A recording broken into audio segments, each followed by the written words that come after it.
With OTAs and minicamp in the books for the Giants, we are in full-out off-season mode as we're about 4 or 5 weeks away from training camp being kicked off. So in today's video, I've got 3 major winners for the New York Giants throughout the off-season programs, and I unfortunately have 2 losers that have been very disappointing so far throughout the summer. But first, if you're ready for the 2024 NFL season, if you're ready to watch some New York Giants football, hit that thumbs up icon. I'm ready to spend my Sundays doing watch parties, hanging out with all of you. If you are as well, hit that thumbs up icon right now.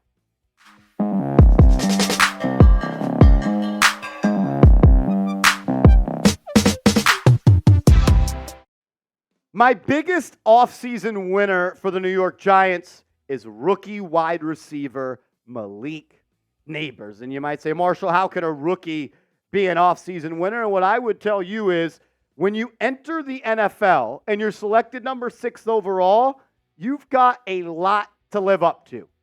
And he has looked as good as advertised. And it's very rare that you see that happen, where you have everyone talking about most explosive player in the draft. Dane Brugler said he would have been his number 1 prospect in the 2023 and 2022 NFL draft. And Malik Neighbors has had highlight play after highlight play, and he's even left some beat reporters saying he's the best player on the field. Jordan Renan of ESPN said this, quote, "It didn't take long for the Giants' top pick to make a strong impression. I mean, he could do everything," quarterback Daniel Jones said. Neighbors spent the spring flashing his special talents and making plays all over the field with the first-team offense, which the Giants hope is a sign of things to come.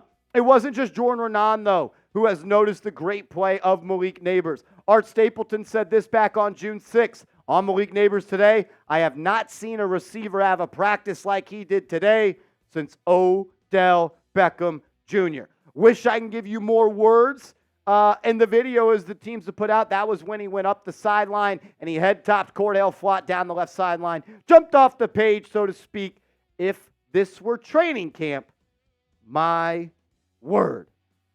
He's been great. Making highlight play, make a big-time play. And the thing that I love the most about Neighbors is his ability to possess just yards after catch and being able to be a threat with the football in his hands, or as Joe Schoen says, a generator with the football in his hands. And in non-padded practice, his route running, his explosivity, and his separation skills are on display. We haven't even been able to see the type of playmaker he is with the football in his arms. Brandon Brown, the assistant general manager for the New York Giants, said this on Malik Neighbors. "He's got moxie.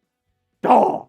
The cool kids call it aura. He wants to be at his best versus the best on the biggest platform, and he's going to let you know about it."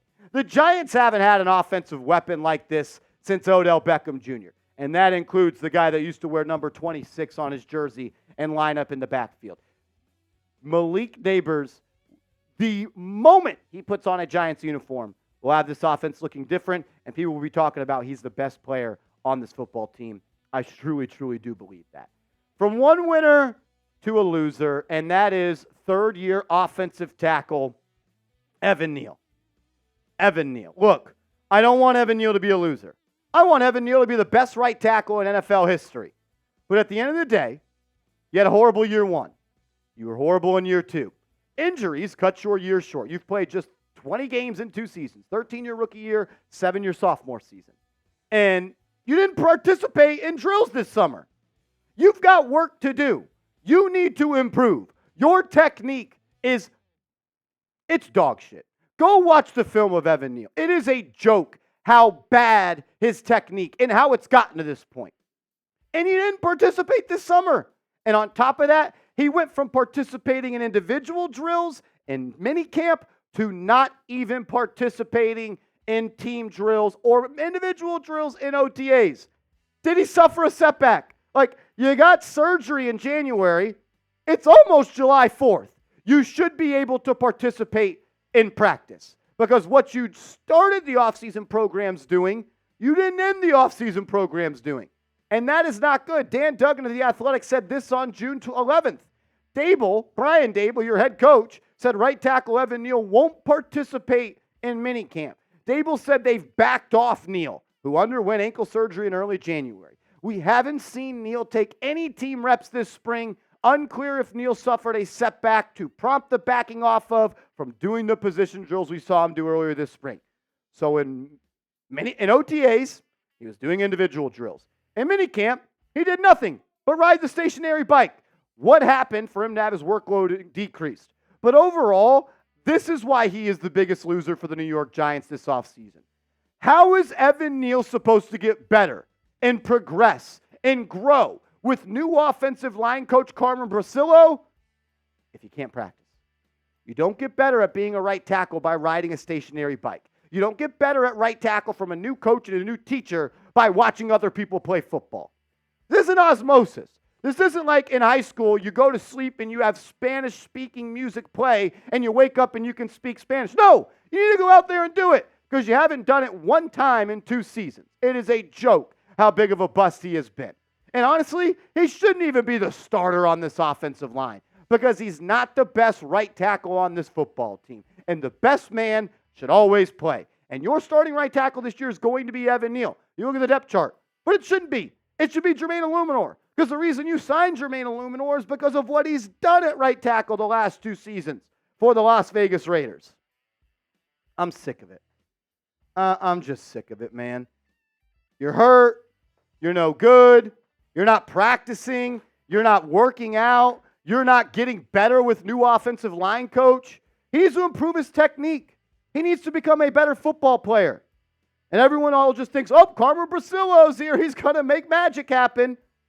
You can't do it if Evan Neal's just sitting on the side riding a bike. This ain't the Tour de France, homie. This is the National Football League. And right now, you're playing at a below average rate in this league. It's a fucking joke. Does Evan Neal get benched this season? What do you think? Does Evan Neal get benched this season? I hope not, because the best way for the Giants to be good is for him to be good. Because if he's good, you've got a good O-line, and you won't give up 85 sacks. I don't know, though. I'm not trusting someone like him. Y for yes, M for no. My second biggest winner this offseason for the New York Giants is Daniel Jones. Yeah, I know a lot of people are like, Marshall, you hate Daniel Jones. You don't think he's any good. Shut up. Daniel Jones is what he is. But he is a winner in the offseason for this. He participated in 7-on-7s throughout OTAs, and he said there is no doubt about him being ready for week 1 versus Minnesota, and he says he will be ready for training camp. So a guy that tore his ACL is ready to go. We know one thing, we could all agree about one thing about Daniel Jones. He is going to work his tail off, and he put the work in this offseason by tearing his ACL in week 9 to be ready to go at OTAs and 7-on-7, and he's going to be ready to go for training camp. That is one thing I will always, always, always respect about Daniel Jones. He's going to put the work in. He is someone that will never leave a stone unturned. He's going to give you everything he got. I wish it just translated to more success on the football team. I just wish that it did. Look, I know people are like, Marshall, you hate Daniel Jones. Marshall this, Marshall that. I just want the guy to be good, and he hasn't so far outside of one season. Are there a lot of factors into that? Yes. Is it all his fault? No. But you're the quarterback. You make the most money. You're going to be the guy that gets talked about when your team doesn't do well. He's a winner because he's ready, and I hope he's going to be a winner after week 1 because he goes out and he plays great against the Minnesota Vikings. Arguably the biggest loser of the offseason for the New York Giants is third-year quarterback Cordrea Tankersley. I think it's probably not good that your DB coach, your head coach, before OTA started, said Cordrea Tankersley is going to be our starting outside corner. Then you go out and sign a corner once OTAs and minicamps wrapped up. Every highlight that the New York Giants have posted this offseason, where it was Malik Neighbors, Wan'Dale Robinson, or Jalen Hyatt, there was number 28. Toast. Every time. Malik Neighbors over the top. Wan'Dale Robinson on a slant. Jalen Hyatt deep up the sideline. Every single time, Cordrea Tankersley was cooked. It's not good. You don't want to be a part of a highlight tape if you're a DB and it's not a turnover. And far too often this offseason, it was that. Look, I'm just not sure if he can be an outside corner in this league. Take a step further, I'm not even so sure that he is a starter in this league. I know it's early, and I want him to be that guy. It's time for some of these players the Giants selected in their year one draft to be that guy. You drafted 11 rookies that year. You need some of them to hit. Look, Cordell Flott, a guy, and look, I don't think it's good that the New York Giants in Cordell Flott's first year had him playing outside corner, 270 snaps. Then his next year, he played 432 snaps in the slot. And now he's back at the outside corner spot. The Giants don't even know what he is. And it's a little bit upsetting. Third round pick out of the SEC. You get a guy from LSU, plays DB. You think he's going to come out and be an immediate impact guy. And he made some solid plays throughout his career. Big pass breakup on KJ Osborne in the playoff game to force the Vikings into a 4th and long where Kirk Cousins checked it down. The Giants won the game. But at the end of the day, when I get told by our DB coach and I get told by our head coach that Cordell Flott is the man for the job, and you go out and have to try, you signed Trey Herndon, a guy that tried out for this football team because you're unsure if he's going to be able to do it after just going through OTAs and minicamp. Look, I want him to be that guy. They need him to be that guy. I'm just not sure if he is that guy. The last winner I'm going to talk about for the New York Giants today, coming out of the offseason, is Theo Johnson. I've been impressed from what I have heard about him. Definitely needs to tighten up his route running and be more of a football player than just a strictly athlete.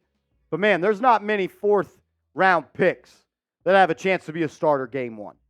And that's exactly what Theo Johnson does. With Daniel Bellinger retiring, it almost automatically makes Theo Johnson a guy that the Giants are going to look to be productive. And with reports coming out that Daniel Bellinger is falling down the depth chart, according to Pat Leonard, and that Connor Hughes says Daniel Bellinger is a cut candidate, there might just be a clear shot for Theo Johnson to be that starter.